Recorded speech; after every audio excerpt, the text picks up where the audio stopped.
الحمدللہ الحمدللہ الحمدللہ الحمدللہ وکفا والسلام علی عبادہ الذین اصطفیٰ اما بعد فاعوذ باللہ من الشیطان الرجیم بسم اللہ الرحمن الرحیم قل ان کنتم تحبون اللہ فاتبعونی یحببکم اللہ قال رسول اللہ صلی اللہ علیہ وآلہ وسلم الا لا ایمان لمن لا محبت اللہ رب اشرح لی صدری ویسر لی امری واحلل عقدۃ من لسانی یفقہوا قولی صدق اللہ العظیم۔ معزز علماء کرام، حاضرین محترم، یہ اللہ تعالیٰ کا خاص فضل و کرم ہوتا ہے، اللہ تعالیٰ کی عنایت ہوتی ہے کہ وہ اپنے کچھ لوگوں کو اپنے کسی خاص مقصد کے لیے چن لیا کرتا ہے، اور یہ آپ کی سعادت ہے کہ اس وقت جب پوری دنیا خاموشی سے مزے کی نیند سو رہی ہے، آپ سید الانبیاء صلی اللہ علیہ وآلہ وسلم کی حرمت میں اور آپ سید الانبیاء صلی اللہ علیہ وآلہ وسلم کی ختم نبوت کے لیے جاگ رہے ہیں۔ یہ جاگ اور یہ جاگنا اور یہ بیٹھنا اور یہ جوش اللہ کے ہاں بہت محبوب ہے۔ یہ وہ گھڑیاں ہیں کہ جو سچی بات ہے کہ وہ محشر میں کام آنے والی گھڑیاں ہیں۔ اللہ تبارک و تعالی نے قرآن پاک میں ایک جگہ محبت کرنے کا ایک اصول بتایا ہے۔ ہر آدمی اپنے محبت کرنے کے ذائچے، محبت کے اصول بناتا ہے۔ آج کل تو کتابوں میں ہر جگہ محبت کرنے کے ڈھنگ کوئی کہتا ہے اس طرح کے شعر لکھے جائیں گے، اس طرح کے قصیدے لکھے جائیں گے، اس طرح کی غزلیں لکھی جائیں گی تو تب محبت ہوتی ہے، اس طرح کی گفتگو کی جائے گی تب محبت ہوتی ہے۔ اللہ تبارک و تعالیٰ محبت کا ایک اصول متعین کرتے فرماتے ہیں قل ان کنتم تحبون اللہ، اے نبی صلی اللہ علیہ وسلم تمہارے پاس جو لوگ آتے ہیں جو پوچھتے ہیں کہ ہم اللہ سے کس طریقے سے محبت کریں، ہمیں کوئی راستہ بتائیں کیسے محبت کریں، انہیں بتا دو فاتبعونی، تمہارے رنگ میں رنگ جائیں۔ میں رنگ میں رنگنے کی بعض دفعہ بہت ساری چیزیں انسان کو ان جگہوں سے پتہ چل جاتی ہیں، راستے ان جگہوں سے پتہ چل جاتے ہیں کہ جہاں آپ کو بالکل اندازہ نہیں ہوتا۔ اتباع بڑا کمال کا لفظ ہے۔ میں محبت کے اصولوں کے اوپر ایک کتاب آج کل دنیا کے اندر جو بہت بڑی کتابیں لکھی گئی ہیں ان میں سے ایک کتاب ایرک فرام کی کتاب ہے جس کو آرٹ آف لونگ کہتے ہیں، بہت مشہور فلسفر ہے۔ اس نے محبت کے 4 مختلف مقام اور مدرجات بتائے ہیں کہ یہ مدرجات اگر آپ کے طے ہو جاتے ہیں تو آپ سمجھو کہ آپ محبت کے کامل درجے پہ پہنچ گئے۔ اور ہمارے صوفیاء نے مولانا روم سے لے کے باقی لوگوں نے بھی تقریباً اسی طرح کے مدرجات بتائے ہیں۔ وہ کہتا ہے کہ پہلا محبت کا درجہ، محبت کے دریا میں اترنے کا راستہ ایک ہے کہ آپ نالج یعنی علم حاصل کرتے ہیں۔ جس سے آپ محبت کرتے ہیں وہ کھاتا کیسے ہے، وہ پیتا کیسے ہے، وہ اٹھتا کیسے ہے، وہ چلتا کیسے ہے، وہ پھرتا کیسے ہے، وہ لباس کیسا پہنتا ہے، وہ کس طرح کی زندگی گزارتا ہے، اس کے تمام تر جتنے بھی اصول و ضوابط زندگی کے بارے میں ان کے بارے میں اتنا علم حاصل کرتے ہیں، اتنا علم حاصل کرتے ہیں کہ آپ دنیا کو کہہ دیتے ہیں کہ میں اپنے محبوب کو سب سے زیادہ جانتا ہوں، مجھے علم ہے کہ اس شخص کی خوشبو کی پسند کون سی تھی، اس شخص کی زندگی کے باقی معاملات۔ کہ جب آپ اس مقام سے آگے بڑھتے ہیں، جب آپ علم حاصل کر لیتے ہیں، اتباع کا علم کبھی بھی سید الانبیاء کی سنت کے علم کے بغیر نہیں حاصل ہوتا۔ یہ بیماری بات ہے کہ ہم اتباع حاصل کریں، ہمیں یہ بھی نہ پتا ہو کہ رسول اکرم صلی اللہ علیہ وسلم جو تھے، سیدنا انس بن مالک کہتے ہیں کہ میری ماں 10 سال کی عمر میں رسول اکرم کے پاس چھوڑ گئی۔ میں اکثر کہتا ہوں رسول کی اس سنت پہ عمل کر کے دیکھیں، پتہ چلتا ہے کلیجے پہ ہاتھ کتنا پڑتا ہے، پتہ چلتا ہے آپ کتنے عاشق رسول ہیں۔ چھوڑ گئی، آپ 14-15 سال سید الانبیاء کی صحبت میں رہے ہیں، 10 سال کا بچہ کہتا ہے میں نے پوری زندگی کوشش کی کہ میں اس رحمت اللہ عالمین صلی اللہ علیہ وسلم سے سلام میں پہل کر لوں، کبھی اس نے مجھے سلام میں پہل نہیں کرنے دی۔ میں دیکھوں کیسے آپ اپنے پین کو، اپنے درباری کو، اپنے لیے دروازہ کھولنے والے کو سب سے پہلے اٹھ کے سلام کریں کہ میرے نبی کی تو سنت یہ ہے۔ اس وقت دل پہ پتہ چلتا ہے کہ آپ کتنے عاشق رسول ہو۔ زندگی میں اس آقا نے کبھی سلام میں پہل نہیں کرنے دی۔ آج آپ کا بچہ یا کسی دوسرے کا بچہ جو ہے وہ آپ کو سلام نہ کہے گا، تمہیں والدہ نے تہذیب نہیں سکھائی تمہیں؟ تو اتباع سنت رسول آپ کو علم ہونا چاہیے کہ رسول اللہ صلی اللہ علیہ وسلم جس شخص سے آپ محبت کرتے ہو، اب دنیا کی محبت کرنے اٹھتے ہو، آپ سمجھتے ہو کہ آپ نے محبت کا راستہ اختیار کیا، آپ اس کو ایک ایک چیز کا پتہ ہوتا ہے کہ کس جگہ اٹھتا ہے، کس جگہ بیٹھتا ہے، کس جگہ چلتا ہے، ایک عام لیڈر سے محبت کرنا شروع کر دو۔ اور کیا سید الانبیاء کے پاؤں کی جوتی کی دھول ہیں وہ لوگ سارے جو اس راستے پہ چلتے ہیں۔ ہم ان علماء کرام اور مشائخ اعظام سے محبت کرنا شروع ہو جائیں، ہمیں پتہ ہوتا ہے کہ کس رنگ کے کپڑے پہنتا ہے وہ شخص۔ اگلا مقام وہ کہتا ہے جب یہ مقام آ جاتا ہے تو پھر سید الانبیاء صلی اللہ علیہ وسلم کے بعد اگلا مقام انڈرسٹینڈنگ ہے کہ آپ اس کی زندگی کی معاملے کے اندر آپ اس کی اشارہ سمجھنے لگ جاتے ہیں۔ میں ایسی حرکت کروں گا تو وہ ناراض ہو جائیں گے، میں کبھی اس طرح کا لباس پہن کے نکلوں گا تو انہیں ناپسند ہوگا، میں یہ کام کروں گا تو اچھا لگے گا، میں یہ کام کروں گا تو برا لگے گا۔ بتایا، دیکھو، یاد رکھو، سید الانبیاء صلی اللہ علیہ وسلم فرمایا تم میں سے نیک وہ ہے، پارسا وہ ہے، متقی وہ ہے، میری اتباع کرنے والا وہ ہے جس کی تنہائی بھی پاک ہے۔ جو تنہائی جس کی پاک نہیں ہے وہ پاک نہیں ہے۔ یوں کھینچ دیتا ہے میرا نبی ان کو صلی اللہ علیہ وسلم، ان کو اپنی اس عشق اور اس شاق کی فہرست میں۔ اگلا مقام وہ کہتا ہے جب یہ مقام آ جاتا ہے تو پھر آپ وہ کہتا ہے کہ پھر آپ کے اندر عزت داخل ہوتی ہے، آپ سمجھ کے اتباع کرتے، پھر آپ کہتے ہیں کہ یہ میرے جیسا نہیں ہو سکتا۔ پھر وہ سید الانبیاء صلی اللہ علیہ وسلم کی مشہور حدیث ہے کہ صحابہ نے آپ کی سنت پر عمل کرتے ہوئے ہر روزے رکھنے شروع کر دیے، دن کے وقت، رات کو عبادتیں کرنی شروع کر دی۔ آپ کو پتہ چلا کہ یہ لوگ تو کمزور ہو گئے، بہت پریشان ہو گئے، آپ نے تمام صحابہ کو جمع کیا۔ بخاری کی حدیث پہلا فقرہ ہے ایکم مثلی، تم میرے جیسے ہو،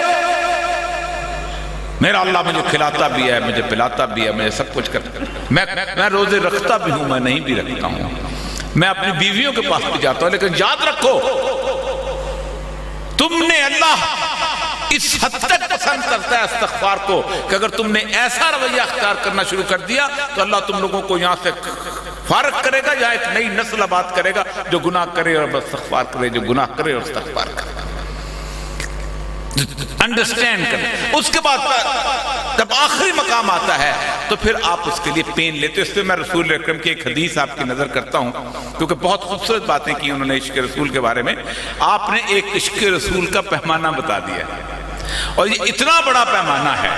محمد بن مسلمہ ایک صحابی تھے، سید الانبیاء صلی اللہ علیہ وسلم کو وضو کروا رہے تھے، اور ریت پہ جب وضو کرواتے ہیں تو آدھار بات ہے کہ پانی ذرا سا آپ اوپر بیٹھتے ہیں تاکہ پانی نیچے بہے۔ تو وضو کرواتے کرواتے بہت ایسے، وہ جو واقعہ انہوں نے کھجوروں والا سنایا ہے وہ محمد بن مسلمہ کا واقعہ تھا، اور تبوک کا واقعہ تھا کہ آپ تبوک کے غزوے کے لیے آپ نے مال و اسباب جمع کے دنیا جہان لے کے آ رہی تھی، تو وہ کھجوریں لے کھڑے ہوئے تھے، اور وہ کھجوریں آپ صلی اللہ علیہ وسلم نے کہا اندر لے آؤ، شرمندہ کیوں ہوتے، اور پوری اس پہ پھیلا دی۔ وہی محمد بن مسلمہ وضو کرواتے ہوئے پوچھا رسول اللہ نے مجھ سے عشق کرتے ہو؟ کہا یا رسول اللہ آپ سے عشق کرتے ہو۔ آپ نے دوبارہ پوچھا مجھ سے عشق کرتے ہو؟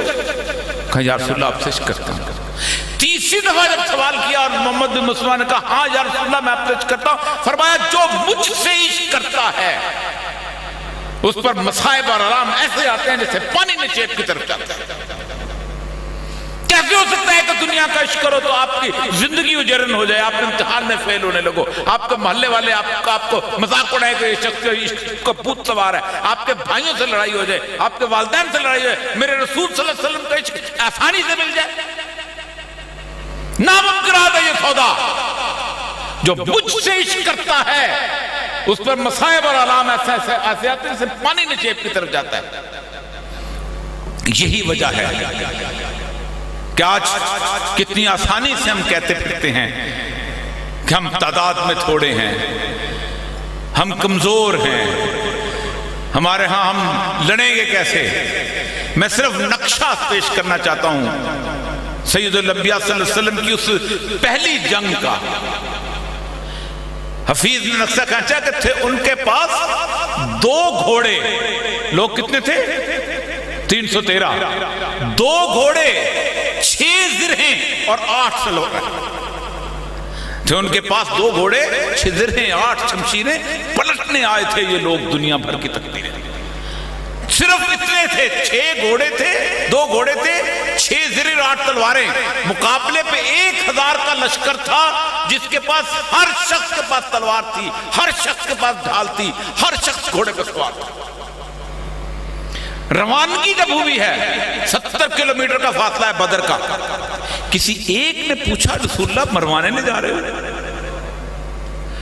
کسی نے سوال کیا؟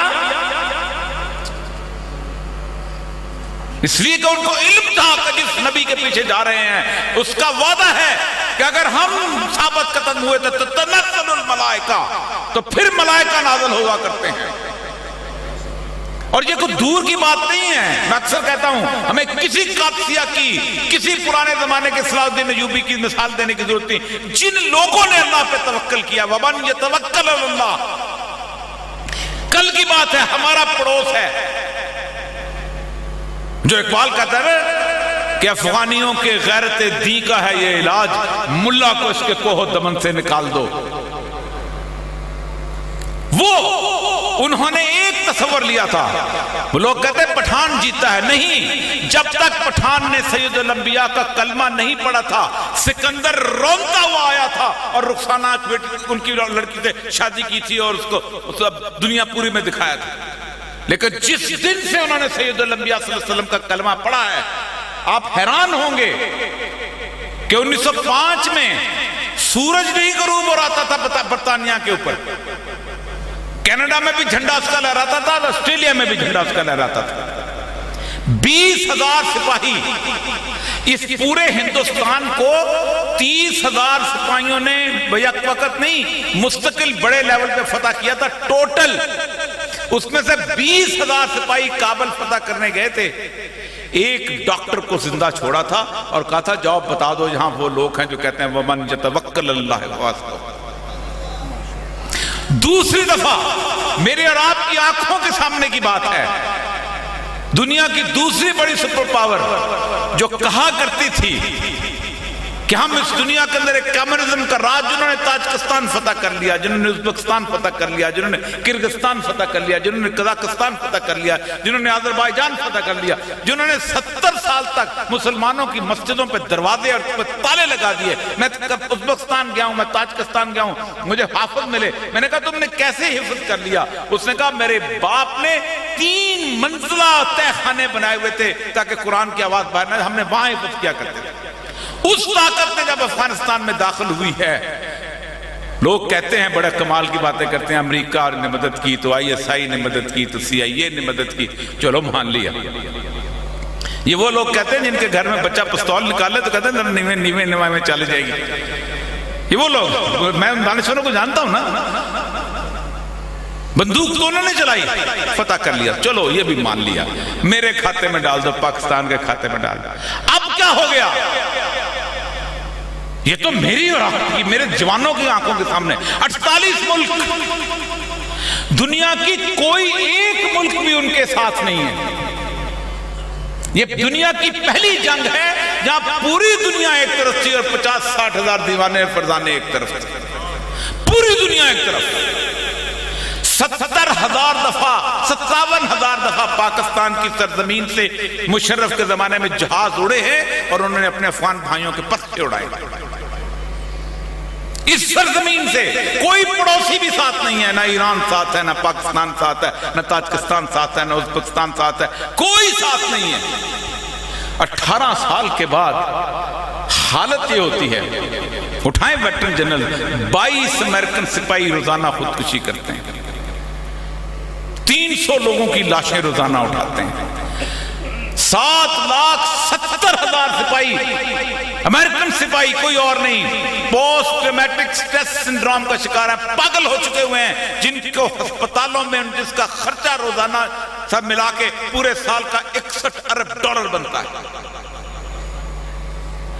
وہ جن کے بارے میں ہم لوگ جہاں بیٹھ کر تبصرہ کیا کرتے تھے ٹیکنالوجی آئے گی تو یہ، اس کی وجہ یہ ہے کہ اقبال نے پہلے دن سے کہہ دیا تھا کہ تم جس ٹیکنالوجی کے پیچھے چلتے ہو، تم نے جس بت کو پوجنا شروع کیا ہوا ہے، اللہ کو پامردی مومن پہ بھروسہ، ابلیس کو یورپ کی مشینوں کا سہارا۔ ہو تیرے بیاباں کی ہوا تجھ کو گوارا، بڑی کمال نظم ہے، کبھی پڑھا کہ یہ بڈھے بلوچ کے، ہو تیرے بیاباں کی ہوا تجھ کو گوارا، اس دشت سے بہتر ہے نہ دلی نہ بخارا، جس سمت چلے تو صفت سیل رواں چل، وادی یہ ہماری ہے یہ صحرا بھی ہمارا، اور دیں ہاتھ سے دے کر اگر آزاد ہو ملت ہے ایسی تجارت میں مسلمان کا خسارہ، اور اللہ کو پامردی مومن پہ بھروسہ، ابلیس کو یورپ کی مشینوں کا سہارا۔ اور بت کیا ہوتا ہے؟ جب میرا اللہ یہ اعلان کرتا ہے کہ ساری طاقتیں میرے پاس ہیں، ہم روز شرک کرتے ہیں، اللہ کہتا ہے تُؤْتِي الْمُلْكَ مَن تَشَاءُ وَتَنزِعُ الْمُلْكَ مِمَّن تَشَاءُ، جس کو چاہتا ہوں بادشاہت عطا کرتا ہوں، جس سے چاہتا ہوں بادشاہت چھین لیتا ہوں۔ ہم کیا کہتے ہیں؟ بادشاہت کون دیتا ہے؟ امریکہ دیتا ہے۔ بادشاہت کون دیتا ہے؟ فوج دیتی ہے۔ بادشاہت کون دیتا ہے؟ عوام دیتی ہے۔ دنیا میں سب سے بڑا شرک جو ہے وہ یہ ہے کہ عوام کسی شخص کو تخت پہ بٹھاتی ہے، اللہ کہتا ہے نہیں میں بٹھاتا ہوں۔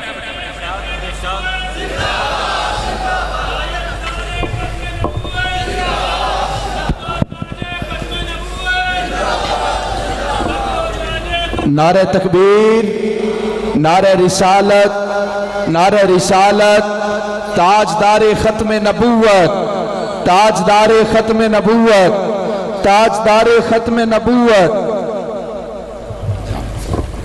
الحمدللہ ہمارے مرکزی مہمان عظیم مذہبی سکالر،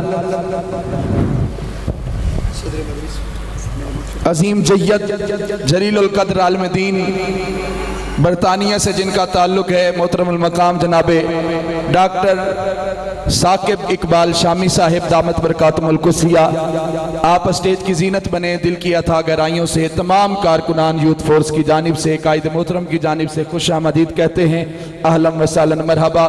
تمامی احباب اپنی اپنی جگہ پہ تشریف رکھیں۔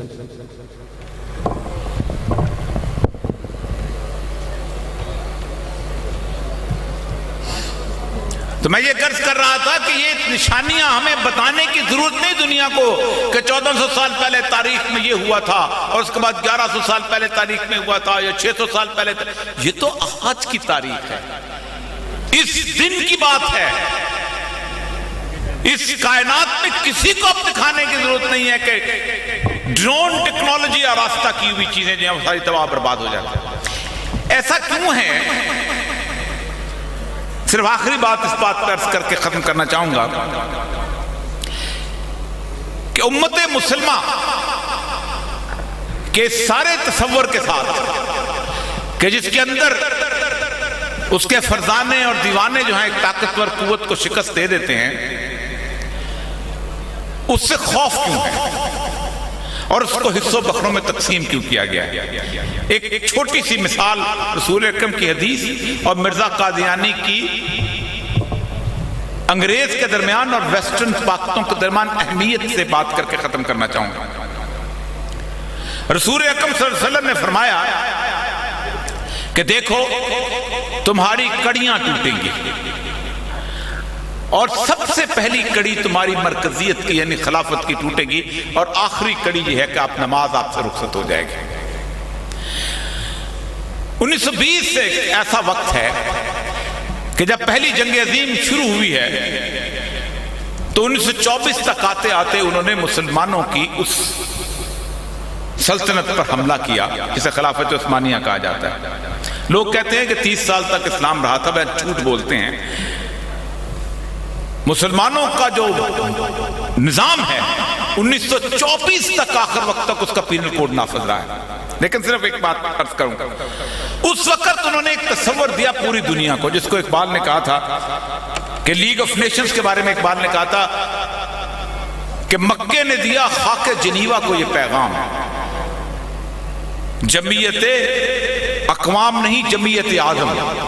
1920 میں انہوں نے مسلمانوں کی پورے کے پورے خطے کو قومیتوں کی بنیاد پر تقسیم کرنا شروع کیا. 1920 میں پاسپورٹ کا ڈیزائن آیا، 1924 میں ویزا ریگولیشن آئیں، 1926 میں بارڈر سیکورٹی فورسز بنی اور پوری دنیا میں لوگوں کو ایک بڑے سے چڑیا گھر میں تقسیم کر دیا گیا. یہ پنجابیوں کا پنجرہ ہے، یہ بلوچوں کا پنجرہ ہے، یہ عراقیوں کا پنجرہ ہے، یہ مصریوں کا پنجرہ ہے، یہ فرانسیسیوں کا پنجرہ ہے. ایسے میں جب یہ تقسیم ہو رہی تھی، خوش قسمت ہیں آپ لوگ کہ اللہ تعالیٰ نے آپ کو پاکستان کی سرزمین پر پیدا کیا. کیوں خوش قسمت ہیں؟ کیوں سید الانبیاء نے کہا تھا کہ مجھے سرزمین سے خوشبو آتی ہے، میرے عرب کو آئی ٹھنڈی ہوا جہاں سے؟ ایک وجہ ہے، اب وجہ صرف ایک ہے کہ جس وقت یہ تقسیم ہو رہی تھی، مصر کے مسلمانوں نے کہا ہم فرعون مصر کے وارث ہیں. بابل اور نینوا کی سرزمین کے لوگوں نے کہا حمورابی کے قوانین ہمارے تھے، ہم اس کے وارث ہیں. مصر والوں کو کہا تم لے لو اپنا ملک نیل کے دریا کے کنارے. عراق والوں کو کہا تم اپنا ملک لے لو. ایرانیوں نے کہا سائرس اعظم ہمارا جد امجد تھا، ہمارے آتش کدے میں آگ جلا کرتی تھی جب کبھی بجھتی نہیں تھی، کہا تم ایران لے لو. سعودیز نے کہا ہم آل سعود ہیں، اگرچہ کہ حجاز ہے لیکن مملکت کا نام سعودی عرب رکھیں گے. انہوں نے کہا تمہارا ملک لے لو. سوران والے نے کہا، فرانسیسیوں نے کہا ہماری فیفٹم میں ہمارا ملک دے دو. لکسمبرگ والے نے کہا یہ چھوٹا سا ملک ہے. جب یہ تقسیم ہو رہی تھی تو وہ سرزمین جس سے میرے آقا سید الانبیاء کو خوشبو آتی تھی، یہاں کے رہنے والوں نے ایک بات کی. انہوں نے کہا میں محمد حسین چیمہ، یہ ارجن داس چیمہ، میرا دادا ایک، ہم بھنگڑا ایک طرح کا ڈالتے ہیں، ہم ہیر ایک طرح کی گاتے ہیں، ہم ساگ ایک طرح کا کھاتے ہیں، ہم گیت ایک طرح کے گاتے ہیں، لیکن یہ میرا بھائی نہیں ہے کیونکہ لا الہ الا اللہ محمد رسول اللہ نہیں کہتے. ہم نے 1400 سال کے بعد بدر کی تقسیم دوبارہ زندہ کی تھی.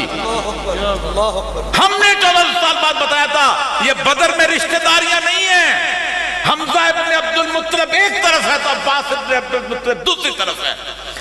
علی ابن ابی طالب ایک طرف ہے تو عقیل ابن ابی طالب دوسری طرف ہے. عبادہ ابن جراح ایک سر پکڑ کے لائے، اپنے ہاتھ میں پکڑا ہوا تھا. سید الانبیاء نے پوچھا وہ عبادہ کس کا سر ہے؟ فرمایا یا رسول اللہ میرا باپ تھا آج مقابلے پہ آگا سر کاٹ کے لے آیا.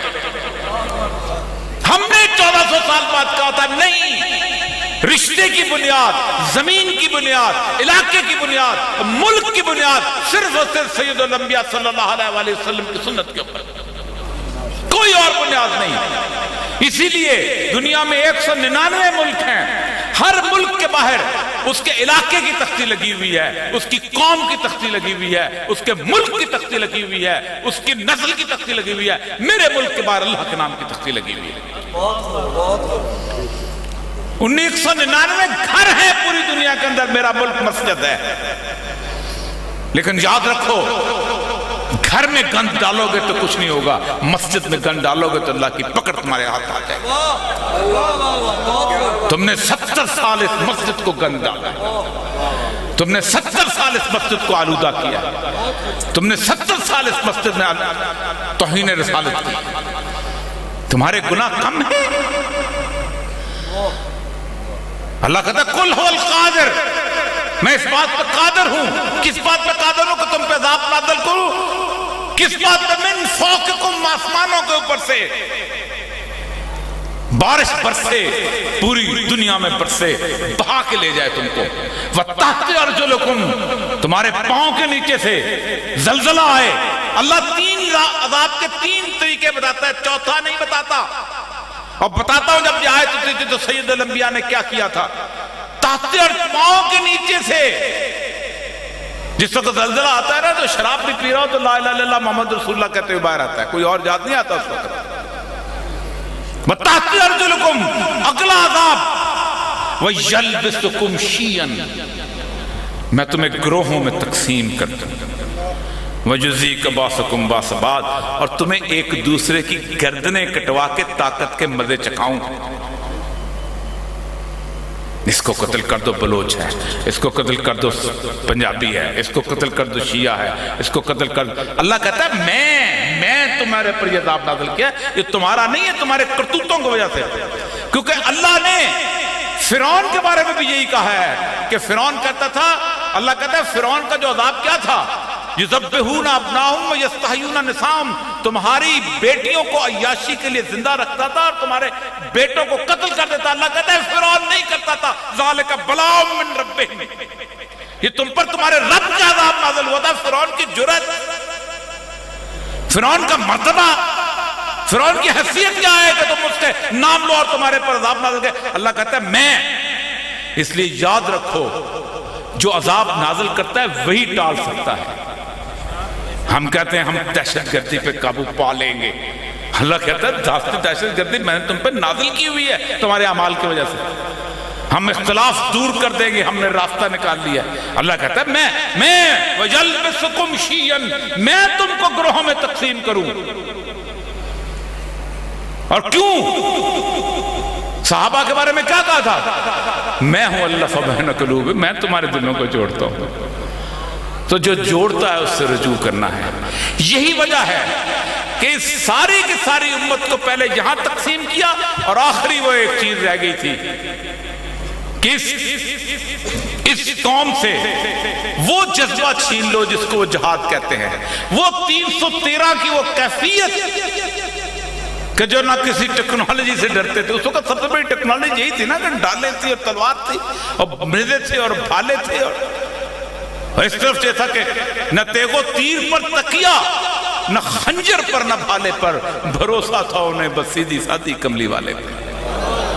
وہ کیفیت صرف اسی لیے کوئی اور راستہ نہیں تھا, صرف ایک. اور یاد رکھیے, آپ لوگ قطعیات میں ایک دعا پڑھ کے نکل جاتے ہیں, رب جعلنی مقیم الصلاۃ, پڑھنی چاہیے, بہت اچھی دعا ہے, رسول اللہ کی سنت ہے. لیکن رسول اللہ دعائے ماسورہ جو پڑھتے تھے بہت لمبی ہوتی تھی. علماء کرام یہاں بیٹھے ہیں, ان میں ایک دعا بہت اہم ہے جنہوں آپ نے کبھی نہیں چھوڑی, اللہم انی اعوذ بک من فتنۃ المسیح الدجال. جہاں بھی رسول اللہ صلی اللہ علیہ وسلم نے دجال کا لفظ استعمال کیا, مسیح کا لفظ نکالا, تو وہی اپنے آپ کو عیسیٰ کہے گا, وہ جھوٹا اپنے آپ کو عیسیٰ کہے گا. تمام علماء اس بات پر متفق ہیں کہ جہاں رسول پیشگوئی کرتے ہوئے کوئی قسم اٹھا لیں تو وہاں تمثیل نہیں ہوتی, مثال نہیں دی جاتی, وہاں سیدھا وہ بات واقعی ہوتی ہے. رسول اللہ صلی اللہ علیہ وسلم نے بایا شام میں ہوگا تمثیل ہوگی. فرمایا سونے کا پہاڑ نکلے گا, تمثیل ہے کہ آج پیٹرو ڈالر آ گیا. فرمایا یہ ہوگا, فرمایا ملونڈی اپنے بچے کو دینے کی تمثیل ہوگا. ایک جگہ میرے آقا سید الانبیاء نے قسم کھائی, صرف ایک جگہ, قیامت کے حالات بتاتے ہوئے قرب قیامت. فرمایا اس اللہ کی قسم جس کے قبضے میں سید الانبیاء محمد صلی اللہ علیہ وسلم کی جان ہے, تم میں عیسیٰ ابن مریم اتریں گے. مریم کا بیٹا اترے گا, کسی یہاں کی پنجابی عورت کا بیٹا نہیں اترے گا. اللہ کے رسول نے قسم کھا کے کہا. اور صرف ایک واقعہ بیان کرتا جاتا ہوں آپ کو اس دور کے بارے میں. حذیفہ ابن جمان کہتے ہیں کہ میں نے زندگی میں صرف اور صرف آپ سے قیامت کے قرب کی باتیں سنیے, کیونکہ میں سمجھتا تھا میں کہیں پکڑا نہ جاؤں. اور آپ حیران ہوں گے کہ 15 گھنٹے نبی کریم صلی اللہ علیہ وسلم نے ایک واضح خطبہ دیا ہے, جسے نعیم بن حماد نے اپنی کتاب الفتن کے اندر 2000 حدیث میں جمع کیا. 15 گھنٹے میں ہر وہ چیز بتائی ہے جو قیامت تک آنے والی ہے. اس میں ایک چیز وہ ہے جس کا آج سامنا ہے آپ کو, اور دجل کی چیز.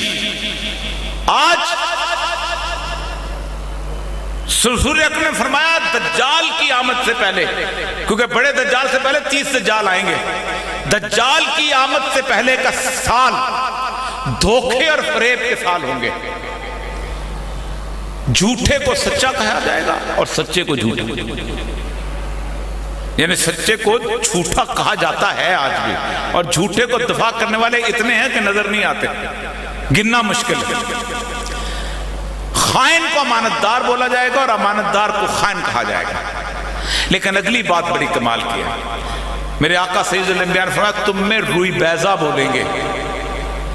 صحابہ نے پوچھا یا رسول اللہ روئی بیضا کیا ہے؟ فرمایا گھٹیا لوگ تمہارے اہم ترین معاملات میں گفتگو کریں گے. صبح ڈانس کر رہے ہوں گے, شام کو رمضان کی شو کر رہے ہوں گے.